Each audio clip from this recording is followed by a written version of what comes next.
ભારે વરસાદની અસર વડોદરા એરપોર્ટ પર વિઝિબિલિટી ઘટતા 2 ફ્લાઇટ ડાયવર્ટ 225 જેટલા મુસાફરોને અસર। રાજ્યમાં સક્રિય થયેલા ચોમાસાની અસર હવાઈ સેવાઓ પર પણ જોવા મળી છે। ભારે વરસાદ અને ઓછી વિઝિબિલિટીના કારણે વડોદરા એરપોર્ટ પર 2 ફ્લાઇટના સંચાલનમાં ફેરફાર કરવો પડ્યો હતો, જેના કારણે અંદાજે 225 જેટલા મુસાફરોને અસર પહોંચી હતી। મળતી માહિતી મુજબ એર ઇન્ડિયાની ફ્લાઇટ AI 2975 જે દિલ્હીથી મુંબઈ જઈ રહી હતી તેને પ્રતિકૂળ હવામાનના કારણે વડોદરા એરપોર્ટ પર ડાયવર્ટ કરવામાં આવી હતી।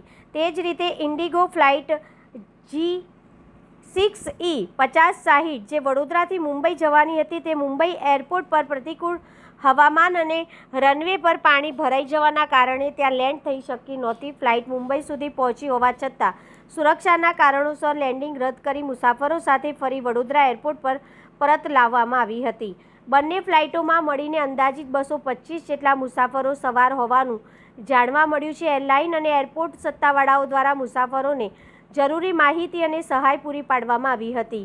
હવામાન વિભાગે આગામી કલાકોમાં પણ ભારેથી અતિભારે વરસાદની શક્યતા વ્યક્ત કરી હોવાથી હવાઈ મુસાફરી કરતા મુસાફરોએ પોતાની ફ્લાઇટનું સ્ટેટસ ચકાસ્યા બાદ જ એરપોર્ટ તરફ રવાના થવાની સલાહ આપવામાં આવી છે। ભારે વરસાદના કારણે આગામી સમયમાં પણ ફ્લાઇટના સમયપત્રક પર અસર થઈ શકે છે।